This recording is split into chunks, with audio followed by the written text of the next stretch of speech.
누가 보면 뉴페이스인 줄 알겠습니다. 오랜만에 나타나는 선수. 1티어를 사냥하는 사냥꾼이 돼서 돌아왔어요. 아지 않아요. 이거 수리. 와, 저게 누가 포트 건물 짓겠다라는 겁니다. 스타포트 마린도 뽑고 있고 탱크도 오고 안 받아가면 이미 마비. 대란적을 승리 따내면서 가장 먼저 8강에 진출합니다. 미라클 성공.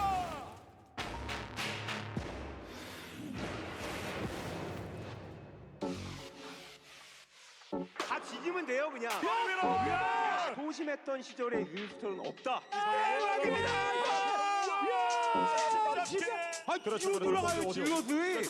우와, 이거는 경기 중에 발전한 겁니다. 인간 승리. 세계전 8강 진출. 신상문 선수와 경기를 치를 선수는요, 윤수철 선수입니다.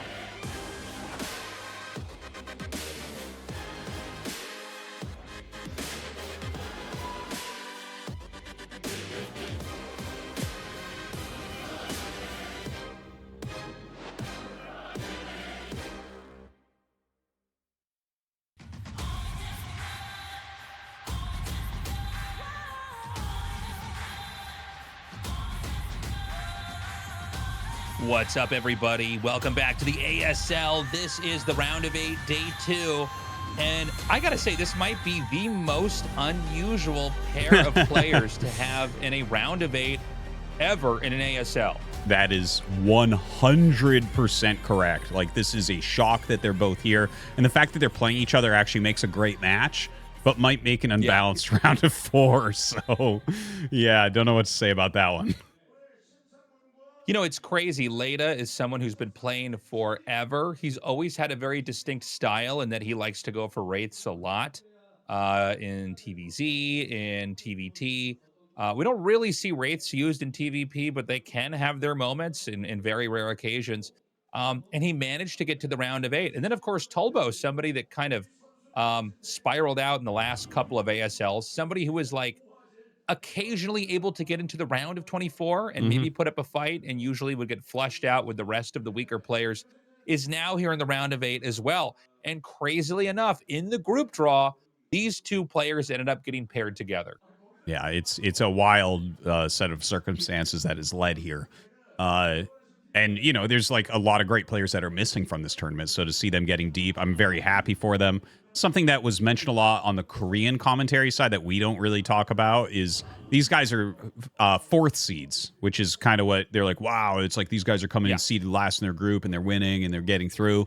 But like, actually, that I would have found it weirder if they were all 3rd seeds, because I thought about this a little bit. I'm like, no, you know, if you are a 4th seed player, you're not regularly in ASL. So like, you still have like that potential and you're really trying to grow yourself so that you can actually make it in. So, you know, I feel like those are the upset ones. The guys in third seeds are like, okay, you're making ASL pretty regularly. It's like, okay, Mong, you know, like you're good enough to basically be in the seasons, but not get deep. And I feel like they're less motivated to really revamp their play at that point.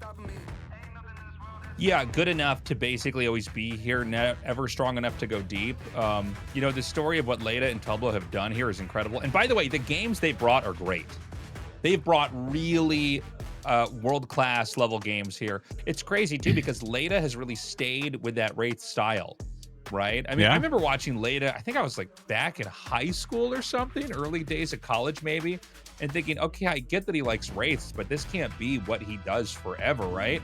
Well, I'm 41 now, and here we are, and he's still doing it, and he's in the round of 8, possibly a round of 4 for ASL. Yeah. In fact, he even the biggest moment of his game against Best was when he caught those shuttles with the 2 wraiths on the side, just as an anti-shuttle defense. So like, really, every matchup he's really heavily leaning on those wraiths.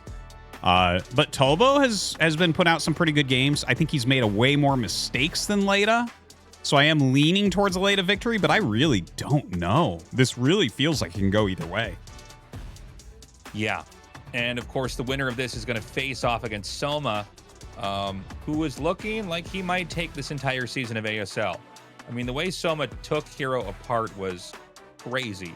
I was saying in the last cast we did the other day that like Soma, you know, when I look at a Hero, there's only 2 players in the world that I feel like I never really watched them struggle at all. One is Flash, the other's Hero. But that round of 8 match, the ZVZ, Hero was on struggle street.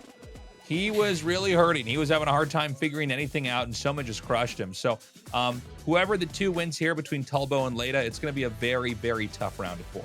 That's for sure. But Leta is pretty dangerous in Terran vs. Zerg because of his 2-port Wraith play. Like 2-port Wraith can beat every Zerg, and he's the best at it. So like there is real potential there for him to maybe get to a finals. And if Jaedong were to come through the other side, like it's a really unlikely path, but Leta could end up being a champion. Whereas I look at Tulbo and I'm like, you're not going to beat Soma, and whoever comes out of the other side is just so many levels above you at this point. And I love Tulbo and all, but like, yeah, I literally don't see a path where he can potentially win. You know, like he's done well. You know, I hope he continues to do well, but I think he's going to be stopped very soon. It's funny because you made a good point actually about Leta going up against Soma. Like Leta, I mean, you can make 2-port Wraith work. You're right, and it's funny because 2-port Wraith has never been less popular than now. Like 2-port Wraith was kind of used a lot in the early days, especially the pre-StarCraft 2 days. But it's become less and less common year after year. I think it's very hard to pull off. And then of course, you know, it's a very specific type of game that you're going into that other TVZs just function so differently from it. But yeah, it'll be interesting if Leta can advance here. I agree with you, Artosis. I mean, Tulbo, I think, you know, Tulbo's had some crazy upsets and some great games, but once you get past Leta, if Tulbo advances, the rest of the other players, whether that's Soma or the 4 God Kings on the other side of the bracket, these are the strongest players in the entire world. And it's going to be really tough. Again, I would love to have Tulbo in a finals, man. I would love to root for him. I'd love to have him win an ASL. That'd be the craziest ASL ever. I just don't know that it could ever happen, at least not this season. No, I definitely don't think so. But I want to see him continue to improve. The guy has so much personality, so much fun to watch. And like even his matches to get here, man, like there was a lot of throwing, you know, like he would get like really far ahead and then like, oh, now he's behind. And then he plays really well and gets ahead again. Oh, now he's behind again. Just kind of over and over. Oh, interview time. Hello and welcome to the second round of 8 match here at ASL Season 21, done in partnership with Google Play. Yesterday we saw Soma advancing on to the round of 4 for the second season in a row as he showcased perfect performance all throughout the match. Today's match will feature 2 players who have been causing quite a stir this season. Who will manage to score his first ever semi-finals appearance? Let's meet Leta and Tulbo, our 2 players ahead of this game. Hello, good to see you. Hi, hello. Our 2 players seem to be on pins and needles here. When it comes to Leta, he appeared to be quite happy to see who his opponent would be in the bracket. You left an inspiring comment on your blog. Let me read it for the people who haven't seen it. It's my time. Now it's my turn to show what I've got and to keep this happy feeling going. This was a very expectant aspiration to show. What exactly were you feeling when the bracket was revealed? I have advanced to the round of 4. That's my biggest worry. If I let myself think that already, I might get knocked out today. So I made sure to keep my head in the game and focus on today's round of 8. And right next to you is Tulbo. I'm having a difficult time reading his expression. Tulbo, how does it sit with you when Leta is already hinting at himself having advanced to the semi-finals? I think we're both feeling the same thing about one another. Anytime we meet each other's gaze today, we can't help but give a cheeky smile. And what's the meaning of your smile then? Well, it's because we're both a good match for each other. 많은 의미를 담고 있는 답변을 해주신 윤수철 Tolbo 선수인데요. says so little yet he means 이번 so 시즌 much. 뭐 이제 그냥 돌풍에서 그치는 게 Now, it's 아니라 not just 정말 that you've taken this 커리어 season 하이 by 역사를 storm. 좀 만들어가고 있는 You're actually making 중입니다. history 이번 as this 시즌 is your 4강에서 career high. 시작하셔서 4강을 You went 앞두고 into this 있는 season as 최강 tier 4 경기를 players, 준비하고 계시는데요. and now you're a step away from the round of 4, getting ready for your quarterfinals match. Because for the both of you this is your first time in the round of 8 on the ASL stage, I'm very curious as to how you prepared for an extended series. How did practice go, Leta? I've got some experience in this regard. Back in the day when I would make the round of 8, I would get knocked out. So I just kept telling myself, let's not make those same mistakes again as I prepared. And Tulbo, what was practice like for you? This is my first best of 5, so I had some difficulty. But I got help from a lot of people, so I think I managed to prepare well. And if you were to put that into percentages, how satisfactory would you say that practice was, Tulbo? I'll say like 80%. Oh, he reached almost full completion with his practice. If we take a look at the win prediction survey on the SOOP esports website, it's a 61-39 with people putting Leta in the lead. Oh, look at Tulbo. He could not hide how ticked off he is. Tulbo, do you think that the people are mistaken? I think many people only saw Leta playing that one game against Best. Well, that's very shallow. I think Tulbo is saying if people really had any idea about Leta, they would make a different choice. Leta, you just threw a hand up in the air. Right. What did you mean by that? When I prepared for Best, I got help from Tulbo. He lost so much, I don't think he remembers that. Tulbo, it wasn't that long ago. Did you forget? Or are things different now? In our first round of practice, I was merciless. But then for the second round, you know he was preparing for a tournament, right? I just wanted to help him build confidence. I lowered my APM by like 100. Oh, it was such a thoughtful gesture from Tulbo, your younger colleague. Leta, why are you giving me the side eye? Does something not sit right with you? No, he looks like a chewy, hairy cookie. Oh, he looks so delicious. Wow, these two guys are really going at it, trying to get on each other's nerves before the game.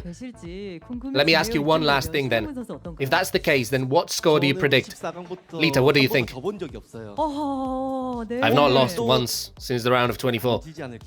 I don't think I'll lose today either, perhaps. I think I'll win 3-0. That's a meaningful indicator of your rising momentum, Leta. What about you, Tulbo? What score do you predict? I'll go with 3-1.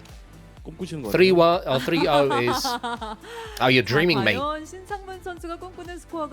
We'll have to watch the game to see if Leta's score prediction indeed is a futile dream or if it's justified confidence. Before that, let's close things out with our players' final remarks. Leta, I'll win today and make the round of 4. Can't wait. Tulbo? My mindset is I won't lose, but today that mindset is I won't give. I won't give you the seed that is. That seed is mine. Looking forward to it. Please show us a cool match. Thanks for the interview. Thank you. ASL Season21 생애 첫 4강을 ASL Season 21. This match is for the first ever round of 4. 지금 바로 함께 만나보시죠. Who will emerge victorious? It's time to start the games. Okay, guys, we're ready to get into this, man. I'm so excited to see how this is going to pan out. I mean, this should be, I think, a pretty close match. I think we're probably going to go to Game 5. I don't think anybody can say there's a clear favorite here. Again, it's a crazy run both of these guys have been on, and someone's going to keep the run going at least for another week or two.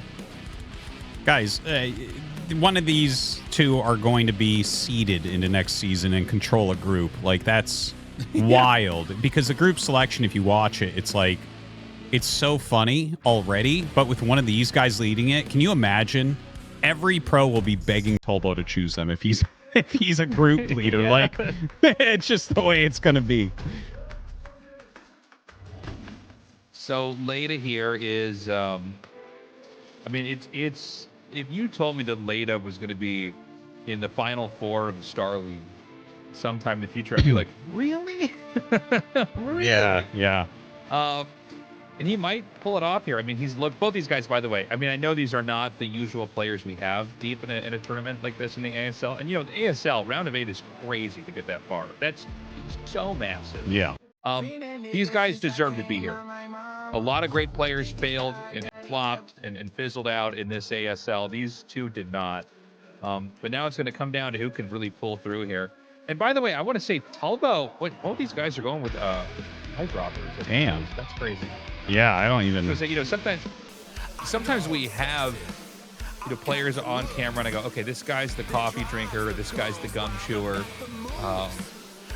or this guy has like a granola bar he eats. I very rarely do I see the eyedropper used, but yeah, 2 eyedropper players are toasted. Yeah, it's a very rare matchup, more rare than PvP. Yeah. Eyedropper versus eyedropper. Come on. The battle of the eyedroppers, as an old Tastosis would say. Remember the battle of the glasses? battle of the bad eyesight is what Yeah, I'd say. that was we have it. 2 guys with glasses going. It's so funny. I'm thinking back to the only thing that could be rarer than the 2 eyedroppers would be 2 guys with hair dryers. I think only Larva's still doing that. Larva would win the hair dryer thing for sure. Knockout match point Right. attitude Jane Doe Polestar. Tulbo has gone towards maps where carriers are going to be the key to victory. So that's like important for Leta to keep in mind. Interesting to see he's chosen Knockout first. I feel like Attitude is a better map than Knockout for Terran versus Protoss, but yeah, I'm interested to see what these guys are opening with. I think Tulbo's going to be carrier heavy, just based on his picks of Match Point and Jane Doe. You know, those are like, if you're going to win PvT on those maps, it's literally through carriers. Like, I guess you could cheese, but like, it's through carriers that you're supposed to win on those maps. Keep in mind, there's nothing that these guys have to pocket going into the round of 4 after this, right? It's going to be a Zerg. So we're going to see whatever the best TVP and PvT there is here. With 2 players that have been on an insane run. Let's see who's going to take this in this best of 5.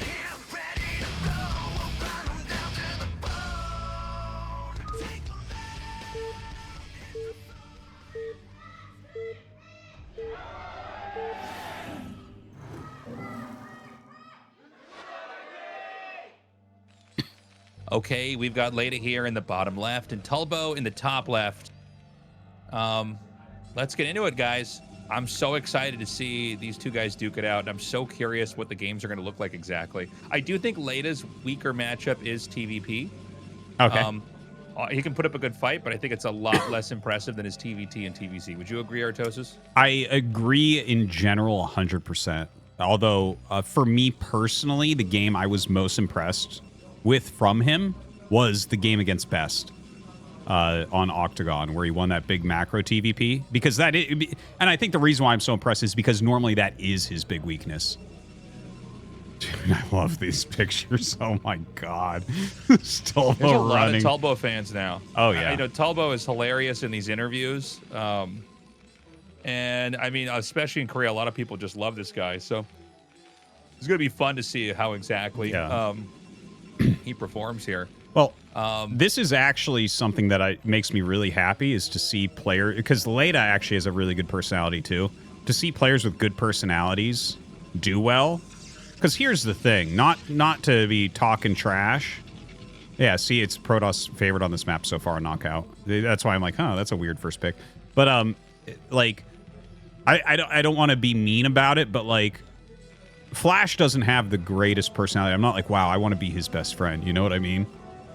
Whereas I'm pretending in my own mind that Tulbo's going to replace you as my co-commentator at some point. You know what I mean? It's like, oh no, this guy's great. Like, and the personality players generally don't peak as high as the players with less personality. It's just kind of the way things generally are.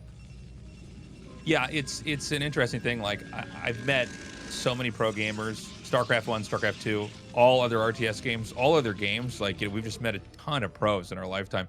There doesn't seem to be any boilerplate type of person that's a pro gamer. Like you have very social people, very antisocial people. You have, people that are super curious and speak multiple languages and travel around the world. You have people that never leave the room and don't know anything about what's going on in the world. It just, I've been fascinated by the fact that like there doesn't seem to be any one type of thing that makes a pro gamer other than their willingness to sit down and play the game a lot and really obsess over it. Yeah, some players have way better personalities than others, and it's great you got two guys like this that people love duking it out here now. Yeah, and well, here's the thing too. Like the brutal truth is like the players that are less social, less personable, are more likely to spend more time. If you look at the beginning of any game and the personalities, like look at the beginning of StarCraft 2, right? Like you just is Huck gonna play 12 hours a day for that many years and stay on top? It's like, maybe not, And so it's just, you lose a lot of the personalities over time to the people that are just willing to sit and grind, as you suggest, right? And that's generally the personality of the people that sit and grind is not the same kind of outgoing personality. But yeah, either way, taking a quick look at this game, pretty standard openers, really. Nothing too crazy planned from either of these guys yet. Tulbo going with the classic PvT opener, getting one Dragoon out here and then the Nexus. There's a lot of slight variations on how to do this. Some people will skip range or skip a second Dragoon. But you should note that, on this map, actually, with these two spawns, you're really close to each other. Yep. Like, Protoss have to be really careful because Terran can push you and hit you so fast. I mean, it's basically a straight line up from the Terran's natural to the Protoss's natural. One of the shortest travel distances, if not the shortest travel distance for a TVP push on any map. Yep. And there are two paths there. One that they have to go up a ramp, so that might be a place where you want to end up trying to hold. Or they can go around that, of course. But right. Definitely some decent pushing options in these spawns for Leta. Leta right now, looks like he's probably getting mines. His Vulture going around for a little bit of scouting, probably getting ready to lay some of those mines down. And now we're kind of waiting to see, is he going to add a second factory or is he going to go armory here? And it looks like second factory based on the SCV. Yeah. Yeah, and so we got to see how Tulbo wants to try to fight this. We've seen a lot of different iterations of where Protoss develop from here. I mean, this is really where the matchup gets pretty interesting for Protoss. You can go up to 3 gateways. You can go for Shuttle Reaver. We have seen games where people go straight into DT tech when you're close. That's not happening because it's Robotech already, but that is a thing that you'll see oftentimes. We got to see, can Tulbo basically grow? The early mid game is going to be probably the most important part of this matchup here, because he needs to really try to start to hold off pushes and develop. Yeah. Right? I mean, if Terran, sometimes Terrans just push the Protoss and the Protoss dies. It's so much of PvT is about understanding how to hold off a push and keep growing and identifying when that push is coming. Well, based on what I'm seeing here, it looks to me like Leta could be going for a 5 or 6 factory timing. Tulbo should, as soon as this observer comes out, take his third base. And if he takes his third base and goes into Reaver and goes into 8 gate and legs, I think he'll be fine. But if he's it's really crazy to me to see how many times Protosses will do something like, okay, I take my third and then I go up to 6 gate Reaver and I take a fourth, and it's like, oh, dude, you got to be careful here. Like, Terran can push that down. You gotta respect the potential of the Terran push. So we'll see if he's going to do that, because based on what Leta's doing, he waited a long time for additional upgrades, and he got mines, then he didn't get speed or siege, and he got a very fast second add-on. So all that leads towards, he wants to get more tanks. The reason why we would get a lot of tanks early would be to potentially do a push. Right.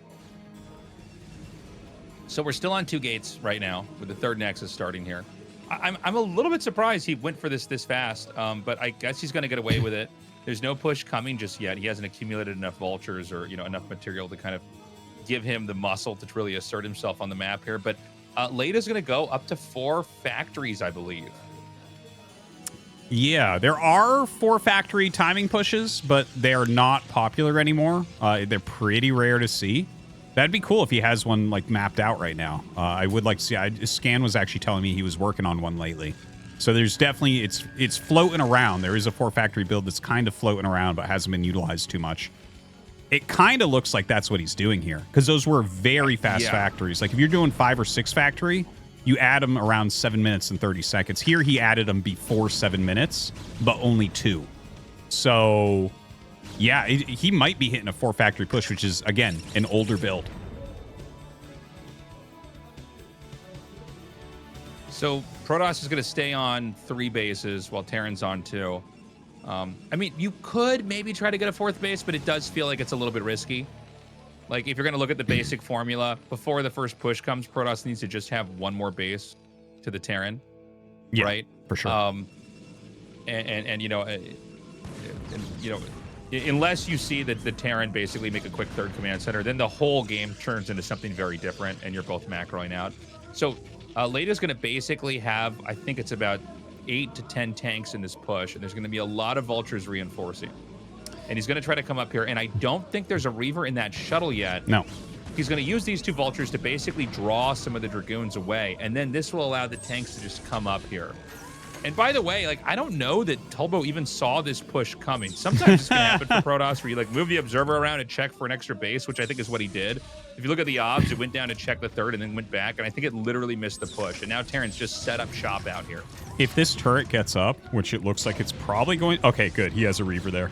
So he should be able to target that down. You can't let that turret get up. That turret is like a godly turret there that's going to make the whole push move forward. Tulbo, though, walking around everything, it looks like he wants to cut off reinforcements. Maybe? Like, that seems to be where he's moving with that.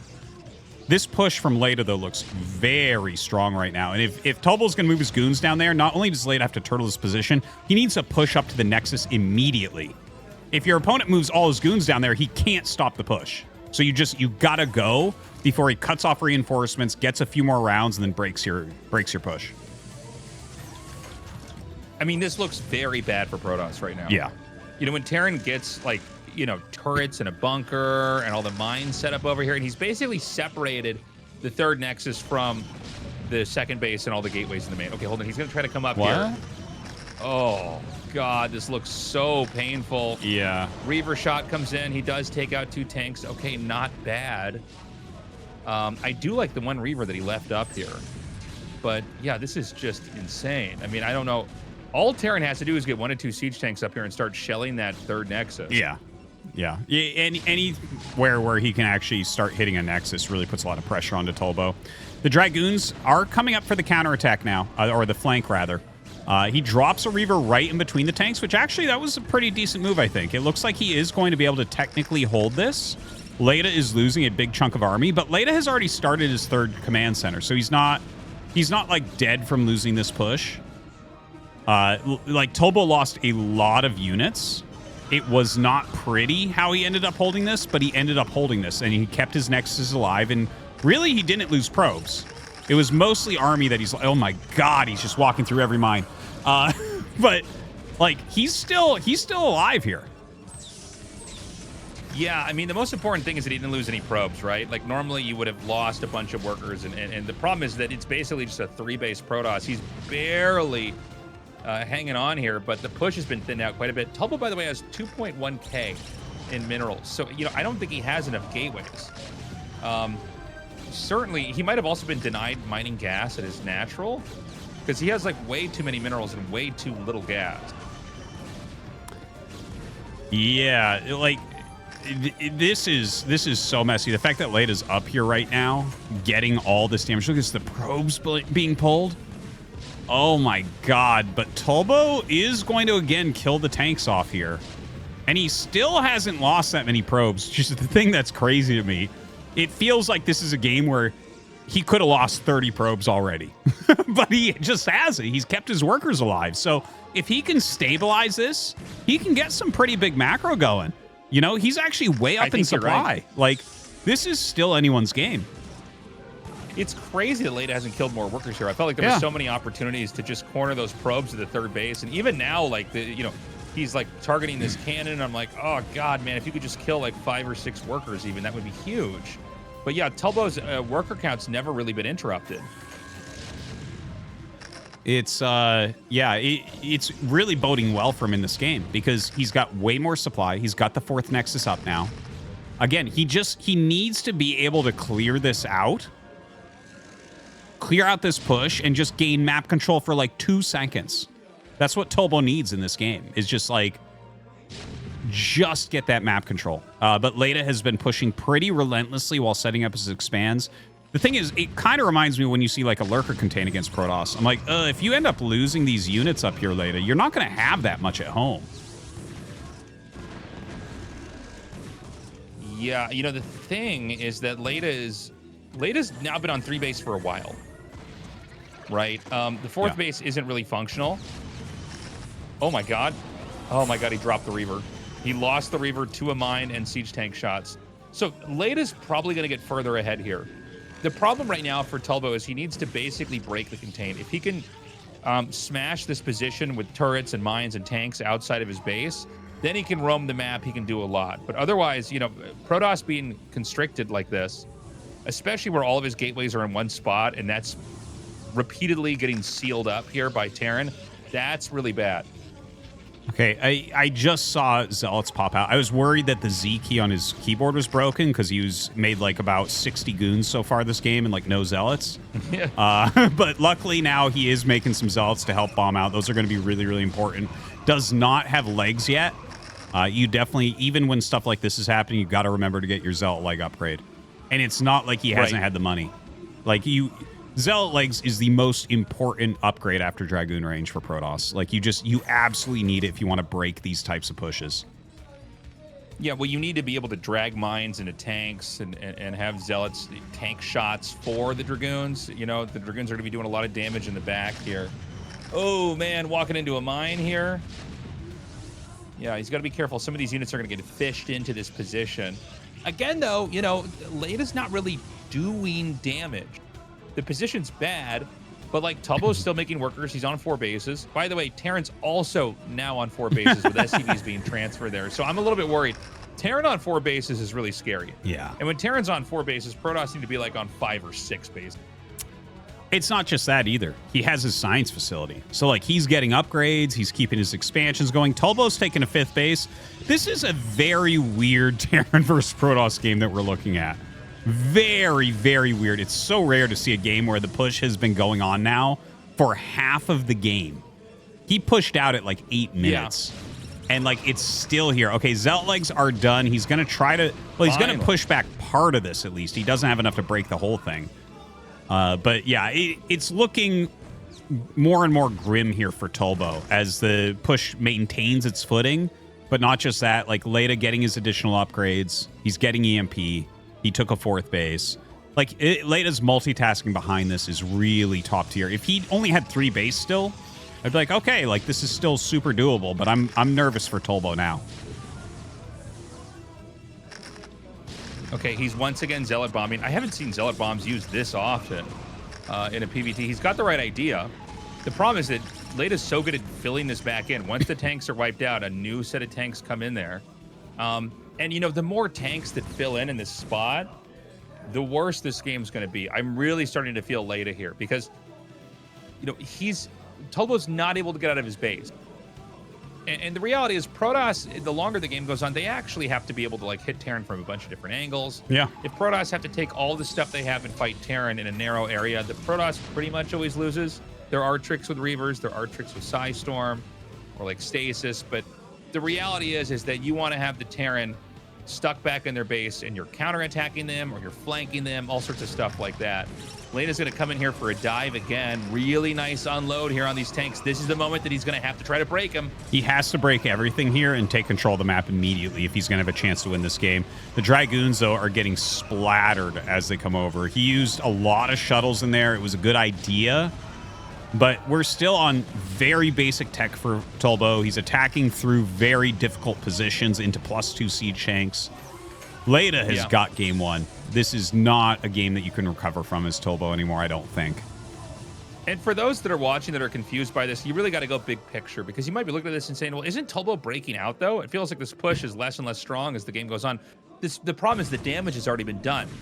If you look at the way this map is shaped, especially with this push present here outside the base, there's nowhere Tulbo can expand, right? So he can't get into the top right. There's vultures over there. Now Terran has the bottom right main. Terran is now out expanded the Protoss, which is one of the easiest ways to just lose the game in a PvT here. Yeah, you'd have to have like a lot of carriers to beat a Terran with more bases than you. Yeah, not looking so good. He does a counter Psystorm drop the first spells of the game. For Tulbo, at least, it's not going to make a big enough difference right there. Tulbo's pretty dead at this point. There's not really any serious comeback potential. I would say the one thing about this game that I think was the most interesting was the 4-fact push timing. Like, he hit the push, like he skipped armory, didn't have anti-air. He needed to get those missile turrets up. And I feel like that's where Tulbo may have made the mistake. Like, he got a Reaver shot off for free, and it went after vultures instead of the SCV making the turret. As soon as you get a turret up with your push, I'm not joking, Tastosis. Like, if you look at the win rates when you get a turret up with a quick push and when you don't, drastically different. Like, even one turret, you can base the entire push around. So you can't let that happen, and that's exactly what happened during this push for Leta.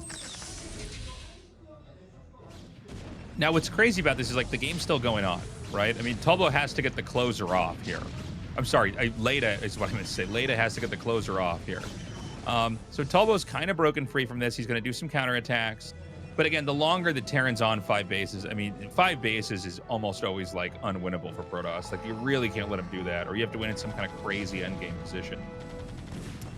Yeah, he's going to harass some of the probes. Are going to be killed over here. Yeah, and Tulbo's counterattack not likely to do very much here. Oh, loses a shuttle right there. I think we're pretty close to the GG at this point. Tulbo knows that there's not really any coming back here. I was worried, man, when I saw those tanks come up. Yeah. When I saw those tanks come up and just start to target, you know, turrets get made and mines get planted, I went, oh, this is kind of how you lose early on PvP. Yeah. You really can't let them do this. Like, the whole early game has to be about not letting them set up that push, not letting them get the turrets and the mines there. Don't let the tanks get into siege mode. And I think, and I don't know if we're going to capture this in a replay, I think what happened is Tulbo sent his observer to the third just to double check.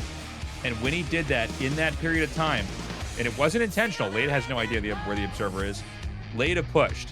When the observer came back, the push had moved through, and suddenly this attack was right outside Tulbo's base. I know what this is like because this happens to me all the time. Yeah. Where I'm, like, not quite looking, and it's like a jump scare push.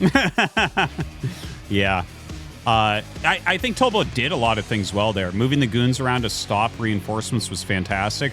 It just literally comes down to the turret. If there's no turret there, you can zealot bomb all day and you'll break the push quickly.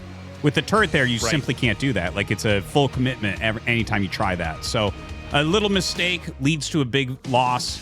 We're going to go to a quick commercial break. When we come back, match point for game number 2.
Welcome back, everybody. Thank you for waiting. We're going to continue on with this best of 5. Yeah, you can't let Terran set up those kind of positions, especially not on that map. And, you know, that was a very,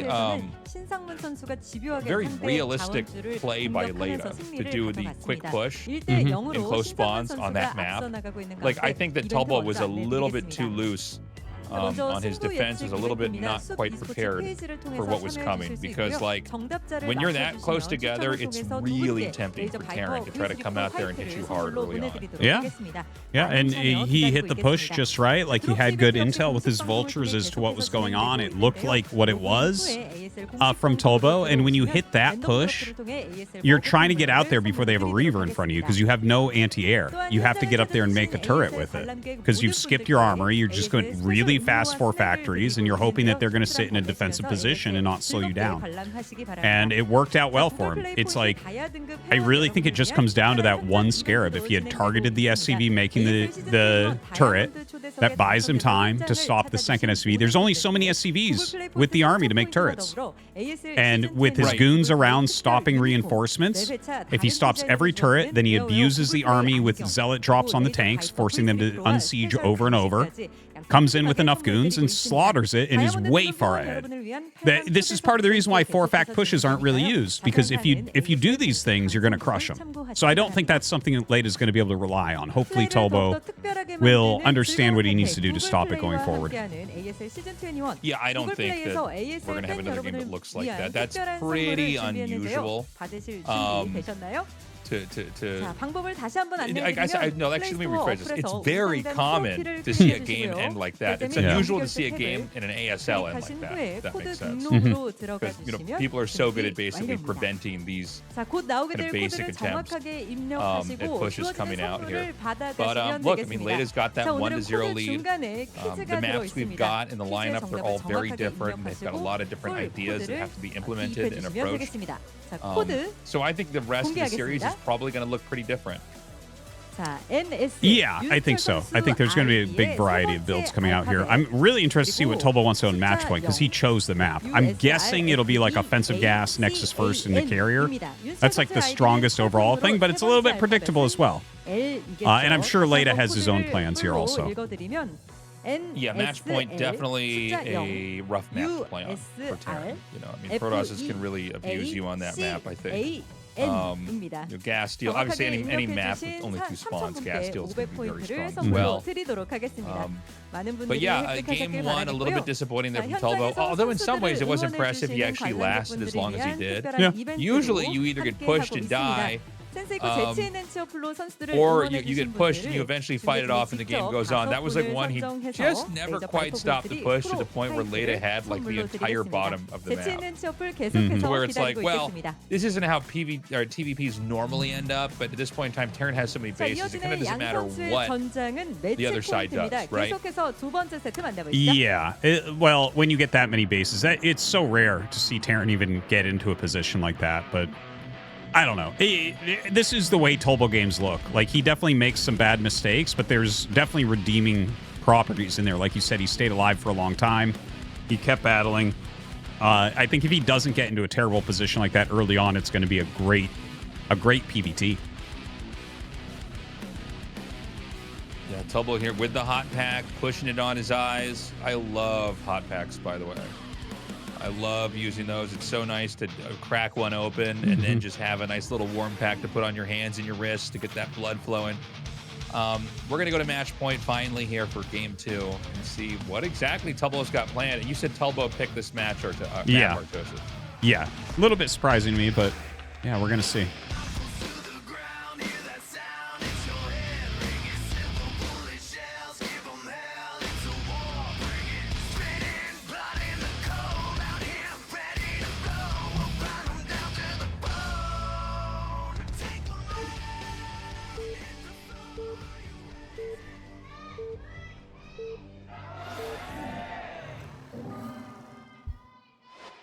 Okay, we've got Tulbo here in the bottom left, Leta here in the top right. Real quick, guys, consider signing up for the Patreon. Join the cause. Support us in our mission to bring the history of StarCraft to life in English. And every ASL history is made. So go to patreon.com/ASL English. We hope to earn your support. Yeah, we're adding to the legacy of StarCraft every single day here with ASL. Thank you guys to those of you who have supported. And yeah, I mean, just continue to look forward to the future of StarCraft 1. Still the best game somehow. France loves StarCraft. Excellent. Yeah, you know, it's funny that this game is now just so old and it's just continuing on, and we're eventually all going to be really old people still watching this game. I am curious to see, you know, which new young players are going to come up and pick this up. We definitely have a chunk of players all from a specific age group, but I guess the most important thing is you don't have to stop enjoying a game because it's old. In fact, in a lot of ways, some of these much older games, they age much better, right? Yes. You know, their esports are not just these wacky marketing pitches for 18 months, and then the, you know, the publisher goes, I don't know, and they just let it die. Right? Yeah, yeah. And yeah, I mean, you got real support here for this game. The best esports were never meant to be esports. That is a fact. Yeah. It's like games that were just made because they're good games, and they became esports. Right. And these older games, nowadays it's like, well, we got to make $1 billion off this game, so make sure everyone can play it. That's how to make a crappy esport right there, man. Just make a game and people will play it if they like it. That's the right way to make it. Yeah, make a game, make it fun. By the way, he went for a double Manor Pylon, which is kind of crazy. And this is into a later gateway. I think you can't go double Manor Pylon into Nexus. Like, eventually you got to have some stuff that fights. But this is a really painful start. A second probe is coming out. And he made the gateway, and he made it so late that I'm like, I thought it was going to be a Nexus first, but I'm like, you don't Manor Pylon with Nexus first. It doesn't make sense. No. But the gateway is super late, and a second probe. Is he going to cannon rush or something? Like, I don't even... What is this second? Oh, wait. He lost the probe. He's like, well, I know I'm going to lose this by the time this gets over there. What? Why do we have it? I don't... What? Why? What? Like, he could have kept the probe alive. Instead, he sends a second probe. Like, he's hurting his own economy quite a bit. Yeah, I'm not sure, Tastosis. I don't really understand what I'm looking at here. What am I... Like, seriously, though. What was the idea of sending a second probe here? And then he immediately, like, takes a ton of damage on it and is going to lose it. Maybe it was a bad rally. I'm not totally sure, man. Possibly, I guess. Yeah, that's fair enough. That could be it. I think he sent it on purpose, but I don't know. Weird. We do have the factory starting. Yeah, I'm not really... So, you know, a lot of times you can get an upper hand in just like some, you know, fast teching games by kind of getting in the Terran's face. I mean, the cybernetics core is like halfway done and the factory's only halfway done, right? So Dragoons are going to come out pretty fast. You can put a little bit of pressure on them. Tulbo, by the way, doing a great job with the moving shot. Yeah, some good micro there for sure.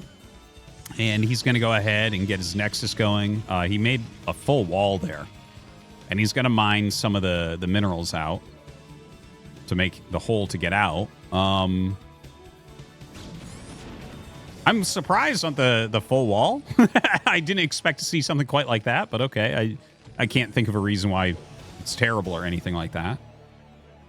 Strange opening to the game. Strange opening, but I wouldn't say that one player is like far ahead of the other or anything.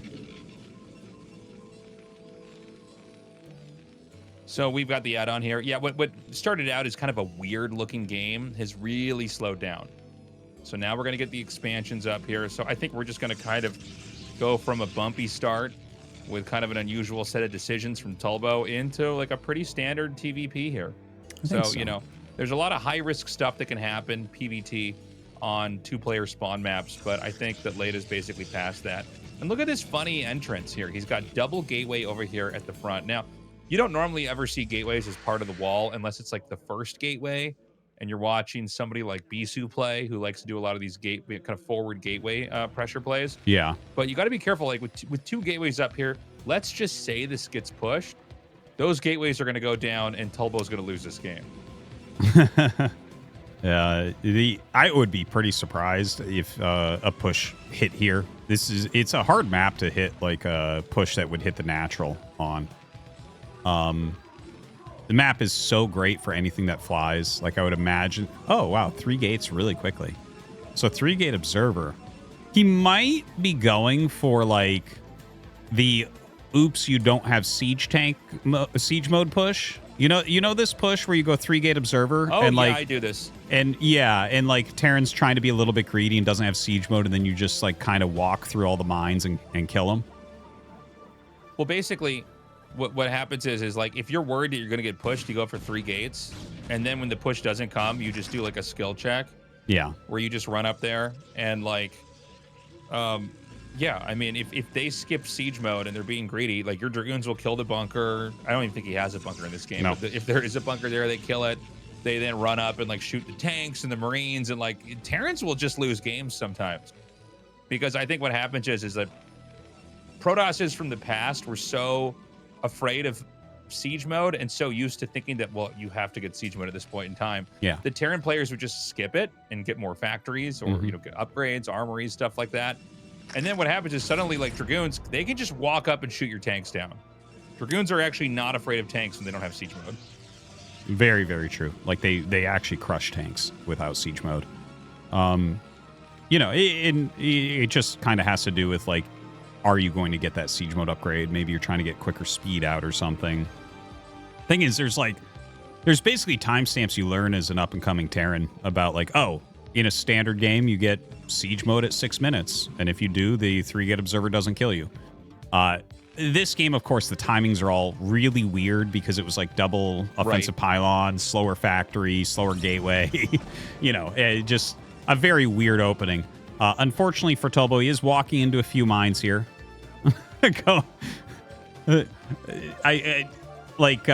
Remember like Storm Egg and all these things. I was thinking last game because he kept on walking into mines with Dragoons, man. He's like mine goon mine. Like he's just, this guy is name. I've never seen anyone take this many hits on Dragoons with mines since some of our tournament matches many years ago, Tasteless.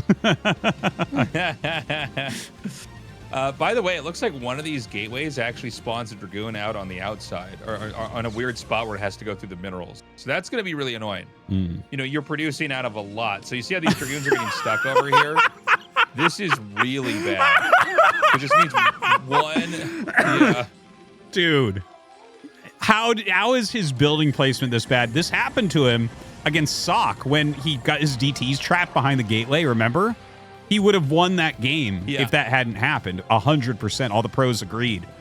And like here he is doing it again. It's like, why did you put that 3rd gate there? Like what is that even doing for you? Why is that there? And now his goons are getting stuck, and like he might end up having 2 goons stuck back there, like just dancing, you know? His army's just going to be smaller because he places gateway in a weird position. Yeah, see, the next Dragoon comes out, it's stuck there. I thought that didn't work, but then I thought, well, let's just hold on. I don't need to make myself look like an idiot. Like, surely the guy has practiced the placement here, or he wouldn't have done it, right? I mean, this is one of the things you can prepare for perfectly, but no. So, yeah, I mean, he's going to have Dragoons that are constantly getting stuck, ping-ponging around next to the Nexus and bouncing off the probes. Now, ooh, nice pylon wall here. Is there anything to protect this? Okay, he's going to block this up here. Little StarCraft 2 type wall right there. Closing the door up by making a pylon. Yeah. Not bad. To have one shaded adept there to block that all in. Yeah. Dude, he has 3 trapped goons right now. Oh my god. He's got 3 more gateways in his main. I don't know. I'm a little bit worried. I mean, like, I think tulbo should be able to hold this, but at the same time, like, like I was saying, if the push just comes over here and hits those gateways, like, you lose literally half your production facilities. Yeah. Oh god, more mine hits. You know, at least if the push comes up and kills those gateways, his dragoons will be able to get out. Yeah, there's that. Might actually help him at this point. Damn, man, he's missing a big chunk of his army. But yeah, he's clearing the center right now. Leta has been sitting in the same spot with his rallied army. Like, it looks like he wants to do a push. I find it kind of weird that Leta's been sitting right there under an observer, just like a rally point. Like, I don't quite understand positionally why he was sitting there. Okay, he's going to go up the ramp. He has that 3rd command center almost done. He definitely needs to start adding some turrets, though, because tulbo has Reavers out at this point. Yeah, there's more factories coming down here. I don't know. I thought he was going to push, but I guess he's just going to take his own 3rd base here. 2 base pushes on match point. Two base pushes on match point, Tastosis, are really hard.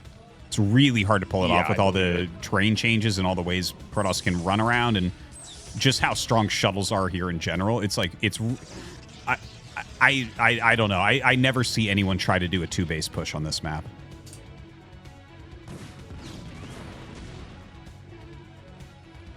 Yeah, well, I mean, I think it's so much easier for Protoss to try to shut it down, right? Yeah.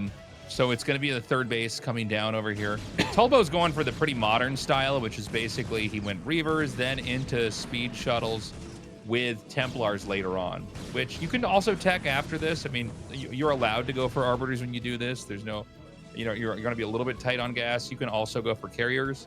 Like, once you have like a 4th base up, basically throw down 4 Stargates and try to tech behind that. Yeah. I don't think there's going to be room for Protoss to try to come in here and topple the 3rd base. No. Because of the whole rhythm of this game. It doesn't feel like anybody can really hurt each other right now. Pretty darn good defensive setup in the main base for Leta. Even has a couple Goliaths and a couple Siege Shanks sieged up in there. So I think he's going to be able to block this drop really well. That's one of the most important parts I find of a Terran versus Protoss. The first time Protoss tries to dive in with 2 shuttles, if you can shut that down really well, you're in very good shape. Ooh, good catch here on the shuttle dive is really strong. I do feel like this is actually too late to be doing this. It is late, you need right? to be doing this basically as they're going to take their 3rd base. And I think if you can do that, then you're going to be in much better shape. But he's going to be able to maybe hit the armories here. I guess they're not even upgrading. Maybe just go for the middle of the depots. Yeah. If you get 4 Scarabs in the middle of depots, you'd be amazed at what you can end up killing off. Like, it's insane. Yeah, he's going to go for the depot snipe here. I love doing this. We don't get to talk about it very often, but yeah, if you just shoot right in the center, when these depots are stacked like this, oh, it looks like he's targeting is a little bit messed up, though. 1 more Scarab, and he would have gotten 3 depots. And he is going to actually get 1 depot minimum because you can't repair it. It's, like, too far in the corner. So, still, like... Well, honestly, that was a meh drop. That was pretty well blocked. If I was late, I'd be pretty happy. I'd be like, yeah, okay, I stopped that. That wasn't a problem. The shuttle is very low on health. Probably won't make it too far out here. He is looking for a little bit more damage. His army is kind of coming across the map right now. There's some really weird pathing. It's kind of all over the place. But tulbo has set up a 4th base during this. Are these... I guess you can't repair those depots in the back. You can repair the one on the top, but not the middle back one. The middle back one. Yeah, the one in the middle. Yeah, that's just going to burn down. How funny is that?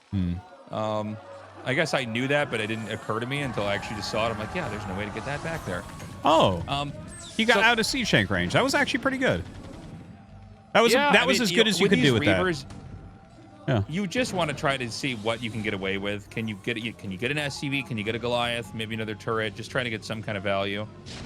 He's got the 4 Templars, so he needs a shuttle to put that in, and then that becomes like the most important thing that he's got. You do not want to lose that.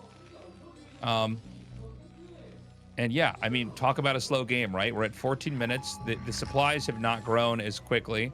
I think because it's been a little bit of a kind of bumpy game for both sides. You can max out in like 11 minutes in PvT if you're macroing perfectly and you're like, especially if Terran takes like a third base, you're like, okay, I'm just like I'll have my gateways. I won't even make that much out of them. I'm gonna make a ton of probes to get 5 bases, just max out. Now we've got Leta coming across the map here with these vultures. And I mean, we were talking about Tulbo walking into mines, Artosis. I think we're going to have a little bit more of that. And the thing is, these vultures, they can kill the cannons. They can kill like literally every probe over here. Yeah. Like, I think Tulbo needed to evacuate these workers out here. Now they're all going to get executed. Yeah, he's going to lose every single probe in the top literally, they're all left. going to die. It's a little bit of a painful game right now, and in fact, kind of a painful series. Tulbo is not getting too much done. I'm not sure exactly what his plans are.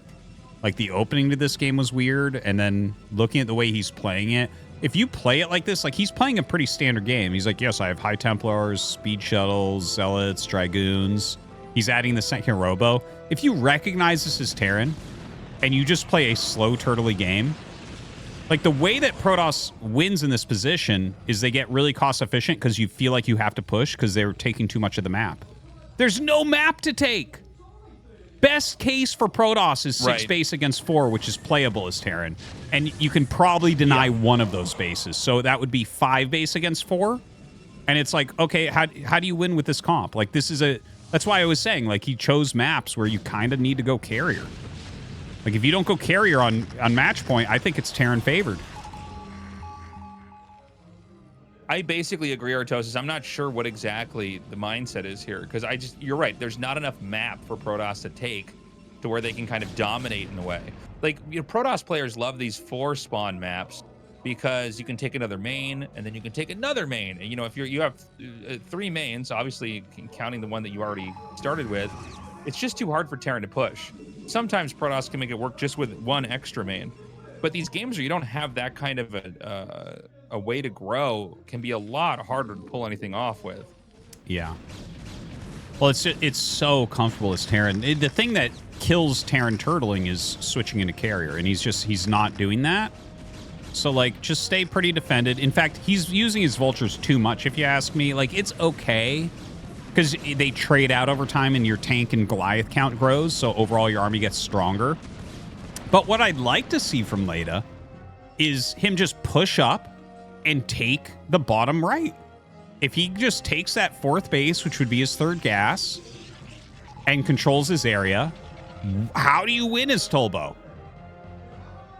Really, I don't know how. I don't really see it. I think it becomes so good at that point for Terran. But Leta continues to run around with vultures, which you can't really fault him for that. He's getting some decent value with it. Yeah. So what what Tulbo is going to be looking for here for this next engagement is he wants to try to storm the tanks and vultures in a cluster. And that's actually going to be kind of hard for Leta to avoid because it's not a position where you can push out on the map easily and not have your stuff all clumped together. Ooh, nice mine there. Took out like 4 vultures. Yeah. Well, Tulbo is getting ready to try to take like 12 o'clock and 6 o'clock. I think he starts the Nexus at 12. He has a probe at 6. Leta has made like a really strong army with really good upgrades. And Tulbo, is he going to attack into this?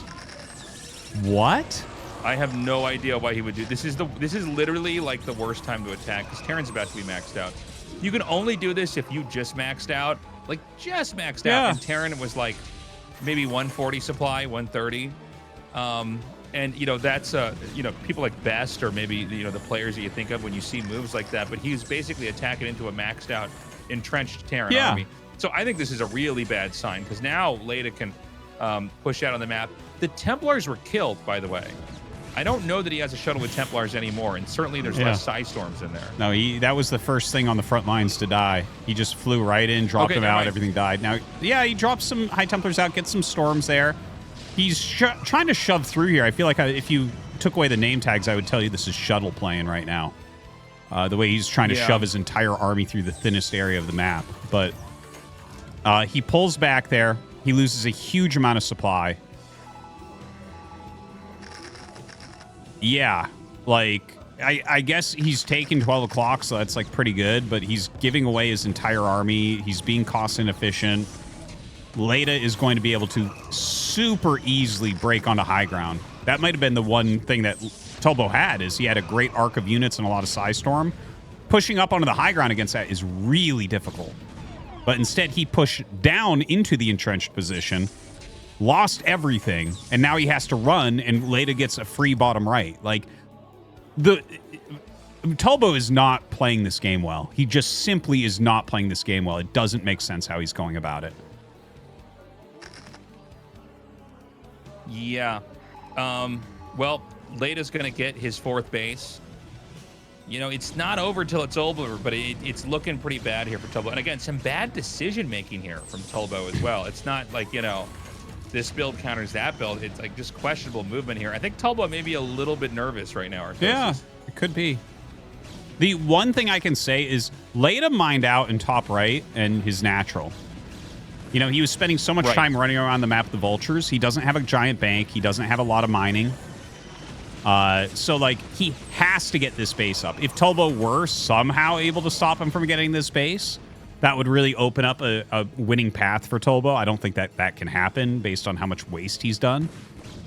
But yeah, the 4th base is incredibly important right now for Leta. And he's going to have thick SCV saturation, so you got to watch out for those storm drops. Yeah, but this is a pretty hard map to storm drop on once the Terran has enough. You know, I mean, like, especially the bottom right. It's just hard to get Templars and shuttles over there. So Tulbo's at 158 supply. Leta's really not even...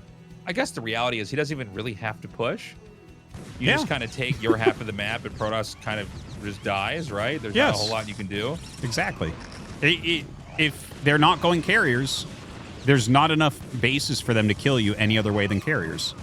I mean, obviously, like, things can go wrong and they can do a great attack or something like that. But realistically, when you've got good upgrades and you're entrenched, Protoss is not going to beat you here with economy. They have the only thing they have that outscales mech is carriers, and he hasn't gone for carriers. And Leta's on 4 bases with 3/2 upgrades, and like all he needs to do is deny 6 o'clock. If he just keeps denying 6, there's not a winning path. Like, there's a reason why this is an old map and we don't have maps like this anymore. Yeah, this is a real old map. It was kind of crazy they brought it out for this season. But yeah, you can see the kind of fundamental dilemma that Protoss face when they're in a game like this, because you're like, oh yeah, you don't really have enough bases to kind of become that unstoppable, almost Zerg-like swarmy race. So, you know, now the vultures are going to run in here. And by the way, like, a lot of probes are going to be killed. We've had a lot of probes killed in this game. Like, I would love if we had some kind of a counter to actually see how many probes have gone down, because it's been a crazy amount. It really has. There's been a ton of worker death on Tulbo's side. He is almost maxed out again. Gonna go ahead and siege here. You can actually... well, all of his supply was freed up by probes killed, by the way. So he could get a bigger army if he wants. I'm going to be a dumb theory crafter for a second here, Tastosis, and just let you know. Yeah. I like nukes on this map in these types of positions. You can actually nuke this Nexus down, like, pretty easily. It's... oh, my God. I hadn't even thought of that. Yeah. You know, it's like I forget that nuking is even a thing in the game when I'm playing. You know, it's like not even in the realm of possibilities. By the way, great Psystorm drop over there. Yeah. You know, we were talking about that would be what we need to watch for. Well, he did it. That means about 40% of the probes in the game were just killed there. Yeah, that was really good. But look at Leta's army. Like, yeah, the supply has dropped, but a lot of it was worker-based. He has a ridiculous amount of siege tanks right now. If you have enough Goliaths to keep the shuttles off of this, to zone them out, this amount of siege tanks is so difficult to kill. So difficult. So Psystorm is the play here. Try to Psystorm this as much as you possibly can. Why is... maybe over time you can start to get this smaller. Yeah, I'm surprised Leta's not utilizing siege mode. It's like he's trying to attack move. It's like, dude, you have 30 siege tanks. Just leapfrog. You have he can't get his shuttles near them, but he's like kind of attacking into it. Yeah. Yeah, not the best control there. Well, he's starting to shave down these tanks. I got to give it to him. Yeah. You know, these storms, they really accumulate over time. And you can see the storms, they don't care about armor. So the Storms are going to be basically the best weapon you've got against a very upgraded Terran. For sure. All right, well, Tulbo does better than expected there for sure. Leta was definitely a little bit wasteful, maybe a little bit overconfident as he was attacking down. Gonna lose a few more tanks. He is attacking 12 o'clock, though. And Tulbo, by the way, has 12 o'clock and he has top left. And that's basically it. An EMP on the Nexus, I love that move. Some good storms, though. Beautiful size storms here.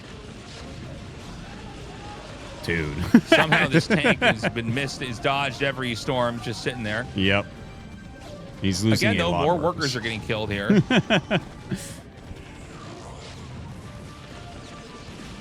Kind of crazy seeing the amount of damage being dealt. Well, Tulbo's been taking this on the chin the entire game. It's kind of crazy. Yeah, I guess the reality is 12 and 6 are the only real places left to go to on the map, and it doesn't seem like Tulbo has great control over any of them. He's sort of kept at least like a Nexus around at the top, but I mean, I would be curious to see how much value he's actually extracted from that. He's lost so many workers here. How many times have you seen like an entire control group of probes sent up here? Yeah. To their doom, to their deaths, to knowing that they're going to mine there from 2 to 3 minutes and then get murdered. Yeah. Man, it is a lot of probes and even more going down right now. These vultures killing so many of them. Tulbo's supply very, very low at this point. His income very, very low. Leta, again, I think if he's just careful, the game is really his.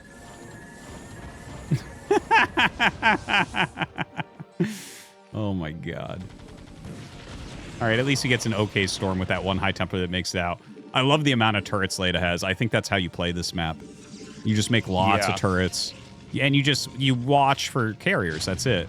I'm really surprised Tulbo played it like he played it, though, Tasteless. I can't believe he attacked down that ramp. I think he played it all wrong, man. Completely wrong. Yeah, I think he made a lot of mistakes here. Honestly, it looks a little bit more like the Tulbo games of the past. Yes. He's a little bit messy with what he's doing. Leta, by the way, also a little bit clunky in his games here. Okay, hold up. We're going to have, he's going to try to drop these Zealots to basically clear this position over here. Mine's actually hitting Templars, and Tulbo trying to attack into a spot. I just don't, again, I don't feel like he's playing the map or even the game for what's really happening and what's really important here. Like, you're never going to come in and smash a 4-base Terran that's turtling on this map, on match point. It's not with happen. the number of bases you have. Yeah, he's not playing the map. You said it right. Terrans get broken on 4 bases? Not really, right? You sometimes see a Terran get broken when they took like a pretty late 3rd base, right? Or like a super greedy 3rd base. But like once Terran's on 4 bases, I mean, you have an income, man, and you have a lot of tanks. You can't get 4 bases really fast, right? Yeah. And so the fact that we're seeing him try to attack in here, and by the way, that's the final piece of the puzzle. Is 6 o'clock, which he just now took. So if you were to look at this, like we've casted many StarCraft 2 games, because this happens much more often in StarCraft 2, is both players literally get half the map, and then it's like, well, how does this end, right? Mm-hmm. Well, both sides are going to run out of resources at some point in time, but whoever, depending on the matchup, whoever takes their side of the map first ends up losing because they mine out their resources quicker. And so, Terran versus Protoss, the Terran always expands at a slower rate compared to the Protoss. And so that's what's happening here. Terran's taking their final base, and we know that 12 o'clock and the top left base are going to mine out eventually. Yeah, Tulbo trying once again to break through into this unbelievably entrenched position. And it's not going to work. He's going to GG after this one, I think. Because he's going to lose his entire army. And Leta having 6 o'clock. Yeah, GG is called. I mean, that's like I don't want to be mean. I like Tulbo. I'm enjoying his games, but that's like an ASL qualifier game. It's not even a round of 24 game. He didn't play the map at all. It didn't make sense at all at like any point. And the thing is, he had some good moves and stuff. Yeah, like he had moments of good play, but like when he attacked down that ramp into an entrenched 2-1 maxed out Terran, Yeah. What are you doing? He has to push up that ramp. You have an arc. You have mass Psystorm. He's like, but what if I threw my shuttle into the turrets and my High Templars into the mines, lost all my Zealots, and then pulled back? What about that, Artosis? And I'm like, well, no. It was just poorly done. Guys, we're going to go to a break. When we come back, game number 3 in this best of 5. Show me what you got with them, cause I made it to Land City. I got the wrath in me. I got the fuel for the win, no need for gas. I need that number one.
All right, guys, we are back, and we're going to go into game 3. I'm a little bit worried this is going to be a 3-0 Artosis.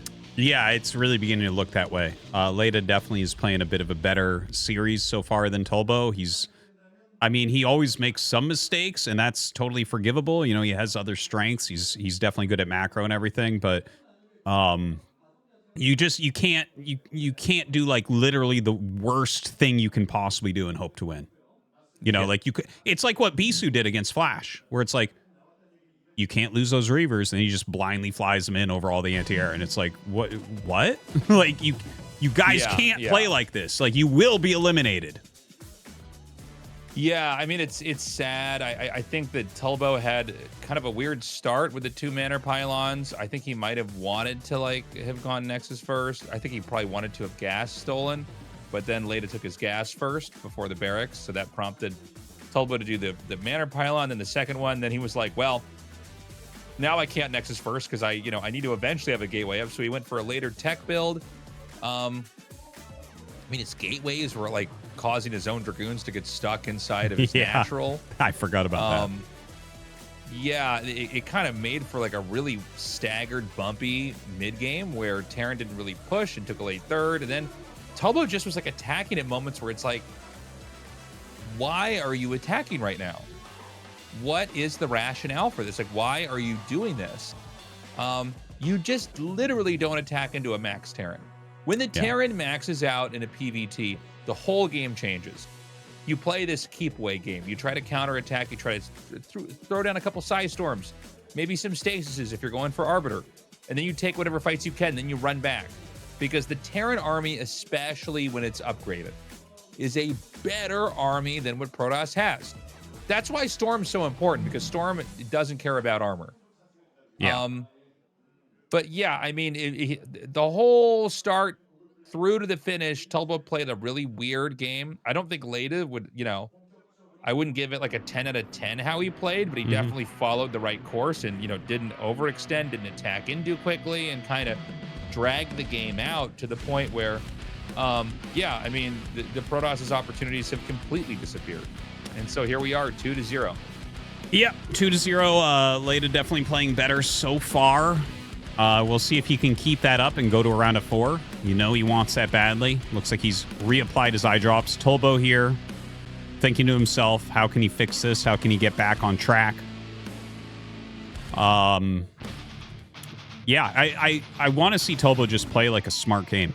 We're going to attitude.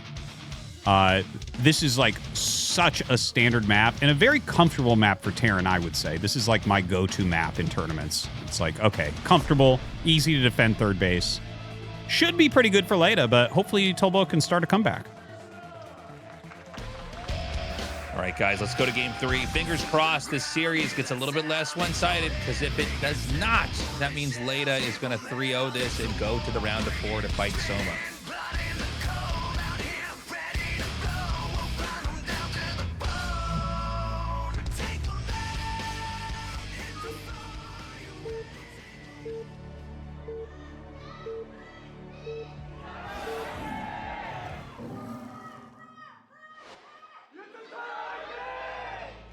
Okay, final plug for the Patreon, guys. Consider supporting. Hopefully this does go on longer, but because it's a 2-0, I'm just going to get it out of the way now. Patreon.com/revive. Or sorry, ASL English. Sorry, I almost did the Patreon. Go to ASL English on Patreon, guys, and sign up. Yes. Thank you to everyone with the support so far. A very interesting first week, pretty one-sided, at least in the games that we've seen thus far. I think week 2 is going to be a lot closer, a lot more highly contended. But, there's still hope here for tulbo. Like, even in those 2 games, there were times where he killed enough of Leta's army and his supply was still high enough where I'm like, maybe, if Leta makes a misstep here, I could see tulbo, like, getting some sort of advantage and maybe coming back. But he's really his own worst enemy. Like, he's been beating himself as badly as Leta's been beating him. Yeah, well, I mean, you can talk about 2 players and their interactions and, what this guy tried to do and where they went right and wrong. But, I mean, this series so far has been a very bad demonstration of PvT, specifically from tulbo. Yeah. Like, there's so much going on. Like, I mean, this is like a game where I'd love to have like another pro go through and coach him on what he did or what he was thinking. And I think on some level, tulbo sees his mistakes. Tulbo's not a bad player, but he is playing some bad games here tonight. Yeah. No, certainly. By the way, this is pretty uncommon. Pylon, gate, pylon in a PvT. Yeah. With a gateway in the main. I think you're like a little bit more probe heavy, and I think you make 2 zealots with this one, if I'm not mistaken. Yeah, you do. You rarely ever see this anymore. Yeah. And he also cross scouted, which is interesting. I guess the idea is that, actually, I'm not, honestly, I don't really understand the ins and outs of this build. Obviously, getting more zealots earlier allows you to apply a little bit more pressure, but it is curious he didn't do it with a forward gateway like you normally see. Like as we see Beasts who do pretty much every game nowadays. Yeah, like down at the natural. It felt like where he put the pylon, I was like, that's almost like he wants to put the gate on low ground, but it's not in the right position. I don't even know if there is a position on this map in particular for that. Yeah, I'm not sure why he chose this build in particular, but I don't think it's like a bad build by any means. No, no. If your opponent happens to be playing something really greedy, maybe you get something done. I don't think he'll find any damage with the Zealots. Like, as soon as you scout this and you see the timing of everything, you're like, oh, this is a 2 Zealot build. And you'll get your 3rd depot, and you'll make plenty of Marines. And as long as you micro well, which, like, at this level, everyone can micro well enough that the Zealots shouldn't really deal damage if you see them coming. Yeah, and what these builds oftentimes do, obviously, if you do get in there and see that they're looking pretty weak, you know, you can do damage. But otherwise, you're at least forcing them to make a certain number of Marines and to play in such a way that you can at least... oh, gosh, he's going to lose his Zealot. You can at least force them to play in a certain way where they can't cut corners. They have to respect you. Although, honestly, losing the Zealot is pretty bad. Yeah. I think generally you want to try to keep both the Zealots alive, and that's usually pretty easy to do because the Zealot just has so much HP, right? I mean, like, a Marine dies in 3 hits from a Zealot. How many hits does it take for a Marine to kill a Zealot? I don't even know. It's 36. So it's 36. Yeah, I think you're right. I think it is something like 36. Yeah. It is. So 36. like that's, yeah. Okay. So, but there you go. Right. So you don't want to have that. Just don't overextend with the Zealot. But he's already dropped that. Now he just went for that 1 Zealot with the pressure here. Now the command center hasn't started yet. So you know he's been playing a game where he tried to secure his low ground. This has allowed Tulbo to set up his own nexus first. Leta's playing a very solid game here so far.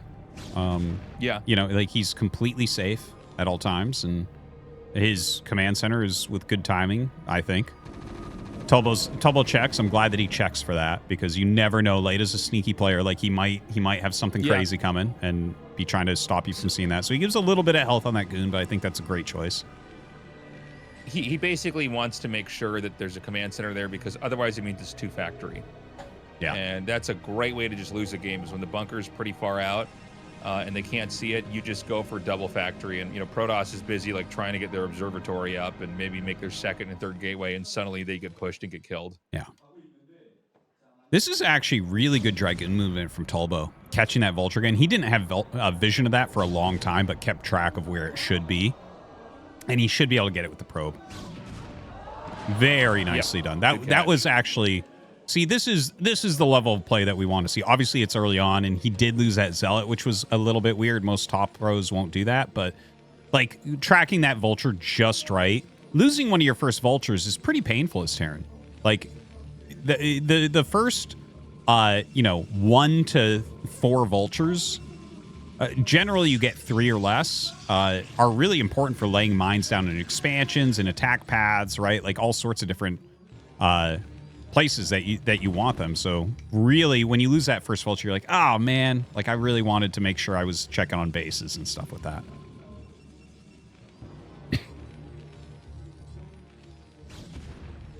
So, I mean, the game's going to just develop now. We've got the 1 Dragoon contain here. This is just a snipe SCVs that might come out and check, and everything else is going to stay back here. Tulbo goes for another base. Does he do Reaver Tech with this, I wonder? He did 2-gate Reaver Tech last time. I see just observers. And by the way, there's no right or wrong with this. This is all very stylistic. Although Reavers have really, I think, and a lot of this might just be, you know, Snow's impact on the matchup, but Reavers are, you know, more used now than ever. I think people just see what you can get away with, by using them. Mm-hmm. No, it's like, Reavers do everything. They harass, they slow the push down, they force the defense. Right? They're good defensively, too. Every now and then you'll see a game where, like, a good Protoss drops a Reaver off at, like, a fringe base, and Vultures can't really harass it, and you're like, oh, wow. Right. That thing really, that has a lot of flexibility as an early game unit. But, yeah, hopefully Tulbo gets into that and can utilize that, especially to slow pushes. Look, this looks like the 4 factory build he used on Knockout. That's what this looks like to me right now. Did you see an armory? Because we didn't really look at that bottom row, which is probably where the armory would be, but I'm pretty sure he skipped the armory, and he gets a nice goon kill there. But I think that this is going to be a 4 factory push again. so funny that he's using the 4 factory pushes here. Yeah. We were just talking about how this isn't really like a common thing, and it's kind of maybe a little bit antiquated compared to other builds that we see, but I mean, this appears to be the way he's going to play, man. Cut SCVs here as well. Yeah. Yeah. So, I mean, he's basically going to come out here and try to hit real hard. There are no vultures on the map, although there is one scouting SCV. He's going to have to move out pretty quickly here if he's going to do it. Tulbo has a much more forward position, which I think is going to deal with it a lot better. He's added a ton of gateways. I think this is a push where you don't actually need Zealot legs to hold it. Like the 5 and 6 factory pushes, I think you definitely need Zealot legs to hold those correctly. But here, like, if he takes one decent engagement, 4 factories is not a lot. Like, this is a push that you're trying to move out so quickly with that you get into position. The other one can kind of battle the Protoss army. This one's like, okay, once we get into position, we're really strong, but before that, it's not so much. Yeah, it just damages that vulture. The vulture's running back.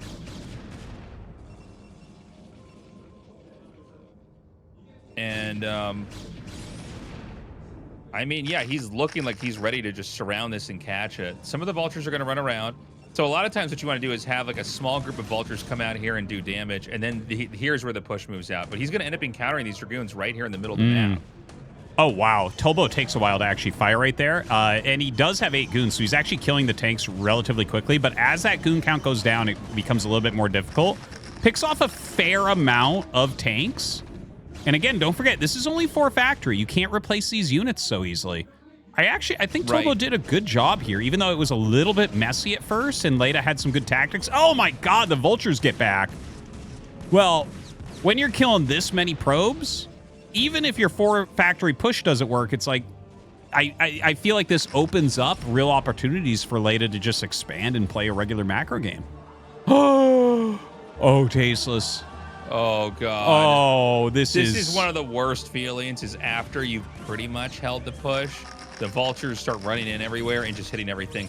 You basically always, once you hold the push, have to go back and plug up your ramp and plug up your pylon wall and put some dragoons to your third base, because this is, oh my god, that's about to go off. This is one of these things where, like, if there was any way to lose after it looks like you've won, this is it. Yeah. That's too bad, because, like, Tulbo actually did a good job holding the push itself. It's just the vultures have gotten in absolutely everywhere. His base is like, I don't know, a barrel with no bottom. I guess that's just like a tube, right? Vultures just... Vultures just getting it everywhere. He's lost so many probes this game already. Dude, there's one vulture just waiting for him to leave. Yeah. I think he got lucky with goon pathing to kill that. Yeah, he might have.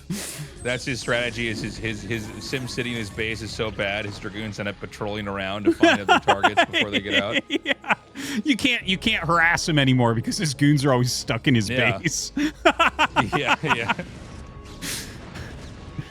That's funny. So, I mean, you know, he's continuing to grow on the map here. We're going to see the Protoss' 4th base. Again, I feel like the rhythm of this game is one where, like, oh, that's funny. Did he just... Oh, I see. He misplanted that. You know, it just seems like Protoss isn't going to be as big as maybe they need to be later on. Terran's going to take this 4th base. Or, sorry, 3rd base. Well, Tulbo's just now starting his 4th.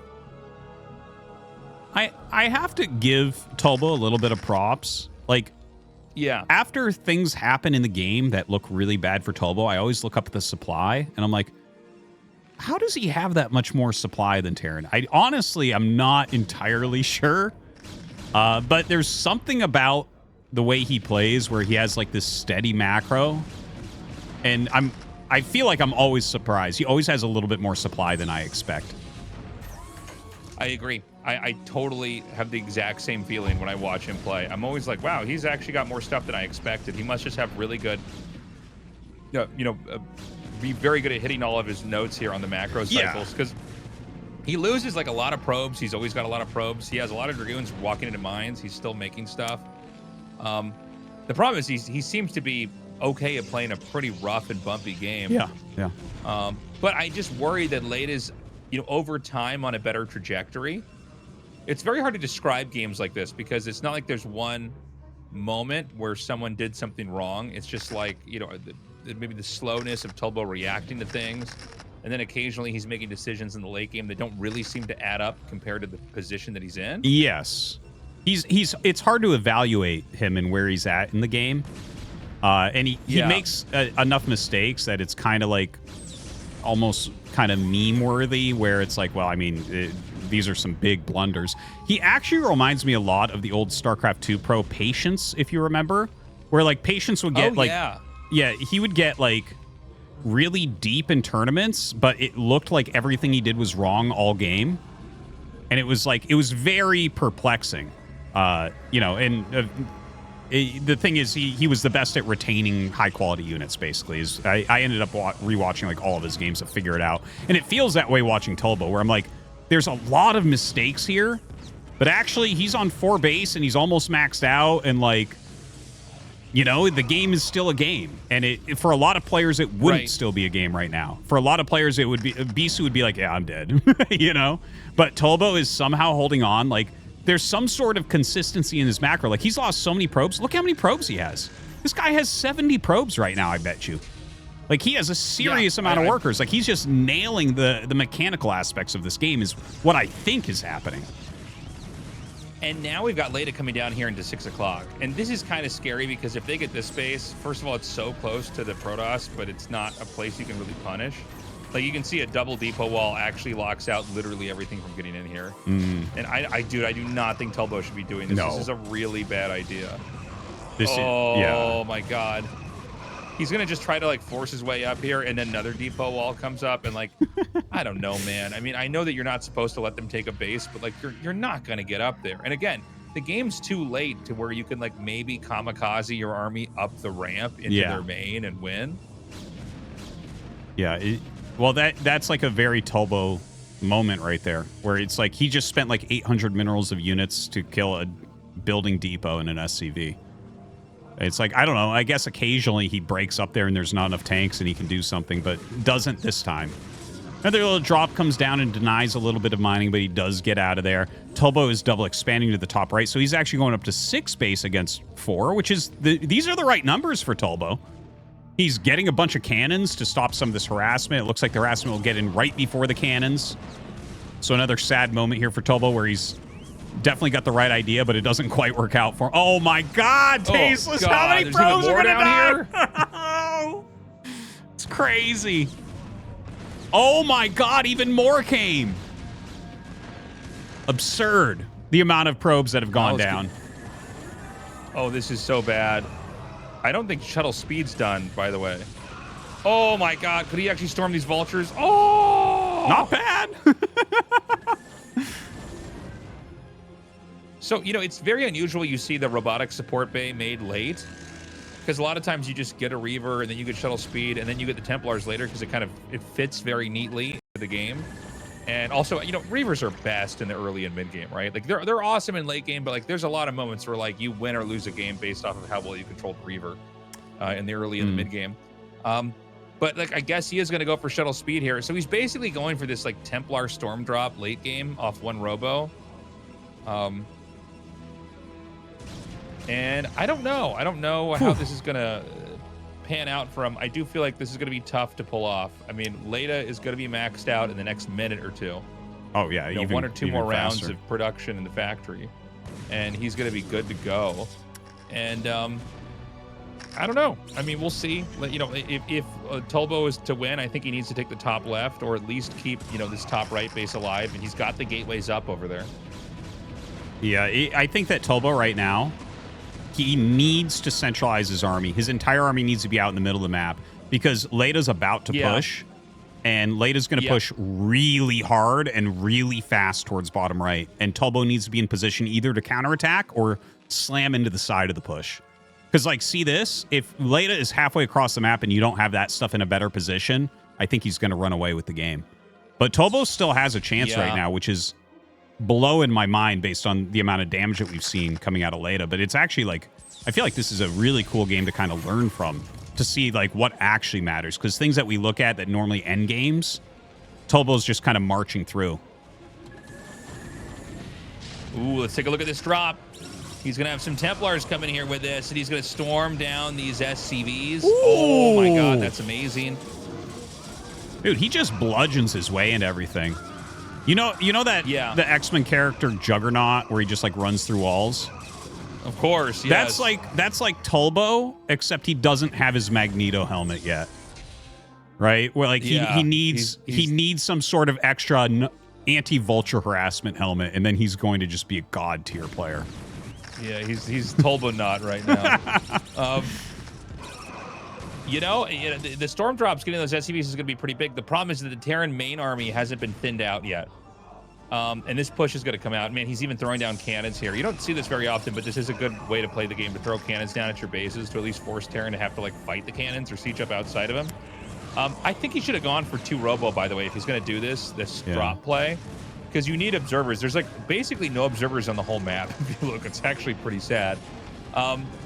So you just don't know when Terran's going to push. So double Robo a lot of time is the way to do it if you're going to be making mass shuttles and, you know, have observers to spot here. So Terran's pushing, and Tulbo, I guess, is going to just try to counterattack here. Dude, he's just so far out of position. He's taking a lot of damage. His natural is going to be blown up.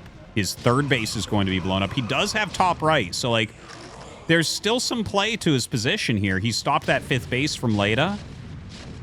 But this is like really scary. This is how most Terran victories look.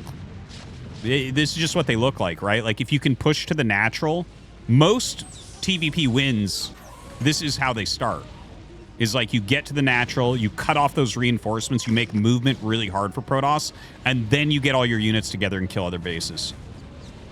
Yeah. I think step 1 is to always cut off the gateways here in the bottom right. This is why Protoss have to have gateways and other mains. Otherwise, they get contained here.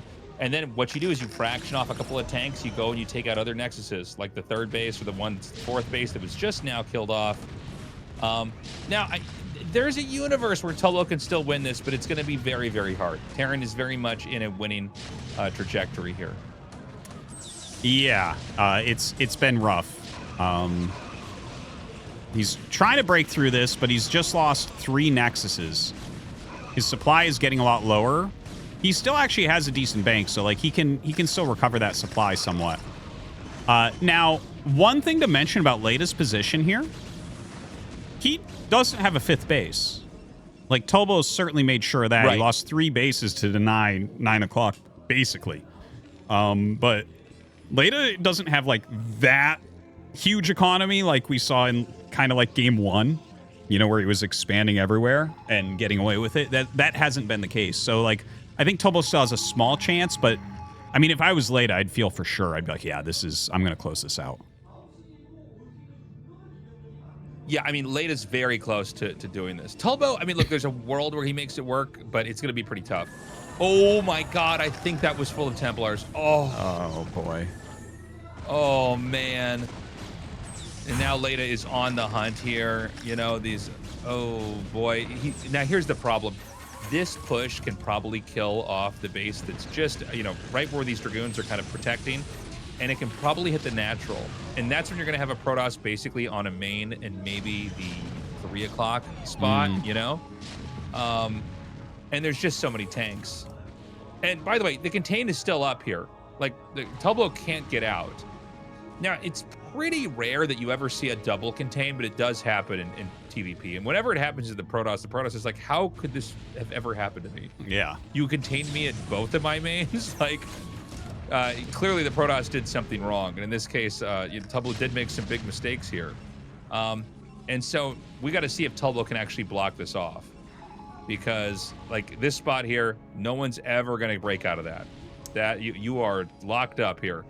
And if you end up with a double contain, I think we like never even cast games where this happens. Terran just is going to eventually take another top left main. And one thing, you know, people a lot of times think of PvT as like the Terran has to stop the Protoss, but what happens if, like, you know, what happens if the game inevitably just keeps on going? It's like 35 minutes, 40 minutes. Eventually Terran takes the other main and wins. Yeah, anytime a Terran can actually secure another main and actually mine from it for a bit is a dark day for Protoss. Yeah, yeah. Your Protoss is sitting there going like, how did I let this happen? This is terrible. And you can see that, I mean, this is in fact a contained, guys. It looked like it was just an outpost of tanks and everything, but there's actually mines all around it. He's going to go ahead and use the Goliath to take out the shuttle. More reinforcements are going to come in here. Tulbo is yep, that's going to be it. GG Leta is going on to the round of 4. Unbelievable. He's been playing this game for a quarter of a century, and here he is in a modern Star League, moving on from the round of 8 into the round of 4. Tulbo put up a good fight, but honestly, Tulbo kind of, I think, maybe a little bit more nervous, a little bit more sloppy, a little bit less refined, a little bit less clean, a little too rough around the edges. Yeah, he wasn't able to deliver here. Yeah. For sure there. And I look forward to seeing Tulbo again in the future. You can see the Leta fans over here on the left. I mean, this is a huge moment in this guy's life. Yeah. Round of 4. Playing and watching StarCraft for this long. I mean, imagine suddenly you're like, here I am. It's me and Soma. And then on the other side, it's going to be Flash, Jaedong, Snow, or Light, you know? I mean, it's crazy. Yeah, his name is normally not one you would see there. Yeah, this was the moment I was saying right before this that he had to centralize because this push was going to come, but instead he shoved his entire army into 9 o'clock. So he couldn't even slow this push. The funny thing is he started to pull it out and then he went back up into 9 o'clock to kill a handful of SCVs. Like, there was just... I think it's the most mistakes I've ever seen in a series in the round of 8. It's just like he really, really bungled a lot of positions that were decent. So, yeah, a rough showing from Tulbo. I'm sure he's not super happy with his games here today, but he should be super happy with himself this season. A round of 8 is no laughing matter. Yeah, I mean, and, you know, I think the games that he played leading up to this were really exciting. I look forward to seeing him again in a future ASL, and no doubt he will be qualifying. You know, he's worked really hard to improve his play. I think so. This was I think, a less than stellar... Oh, hold on a second. We're going to have an interview. ASL Season21 기적은 아직 끝나지 않았습니다. The miracles are not yet over here at ASL Season 21. From Tier 4 to the round of 4. Let's talk to Leta as he moves on to the semi-finals for the first time in ASL. A big round of applause, please. Congratulations. Thank you. Thanks. Your heart must be racing, Leta. When the game ended, you just couldn't hold it in. You've moved past your first ever round of 8 and into your first ever round of 4. The journey you've undertaken this season is all the fans needed as they roar in enthusiasm. I'm sure you'll have a lot going through your mind as well.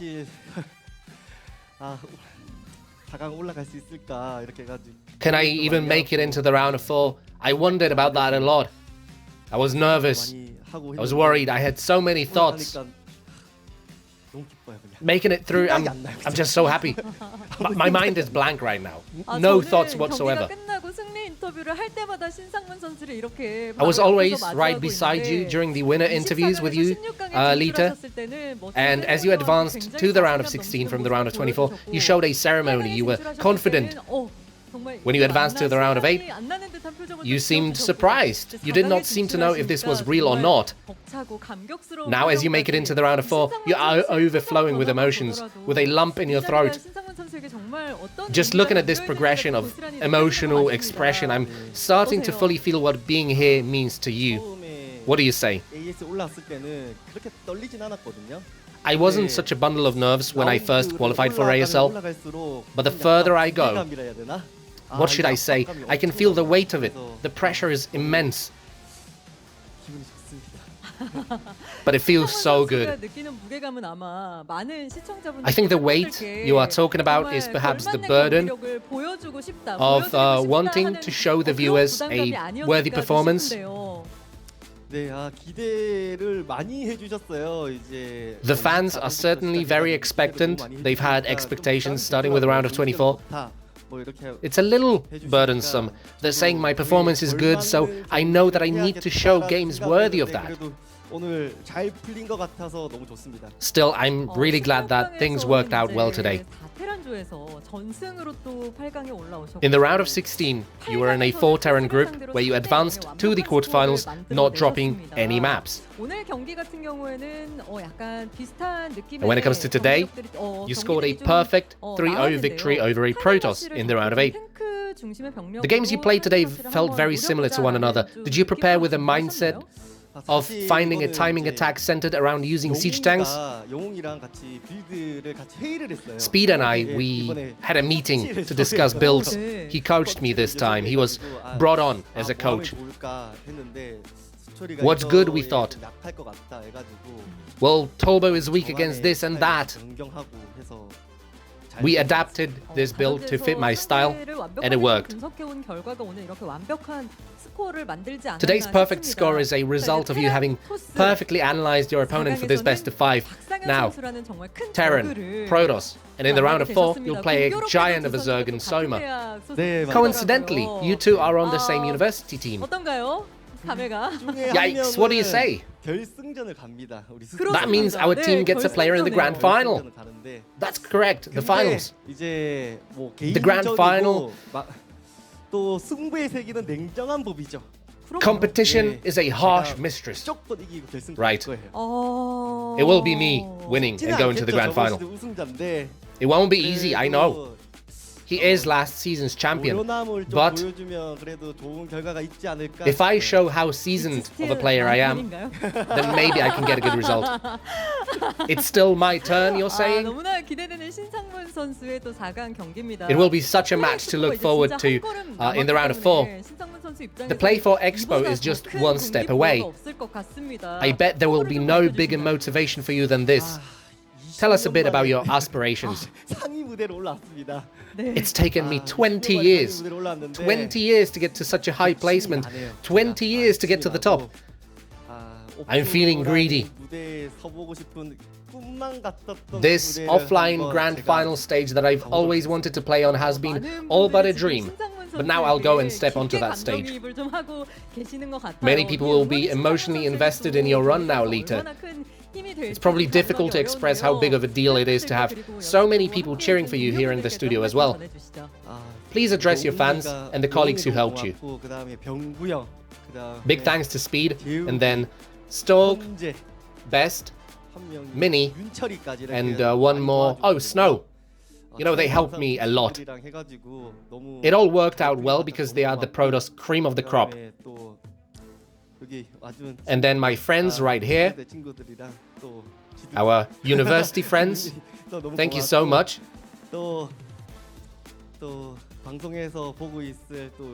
And our members watching online. And then our manager. Our manager sent me a text last night. He said this. It's your turn, he said. I saw that and posted it on my channel. That's why I posted that. So big thanks to him.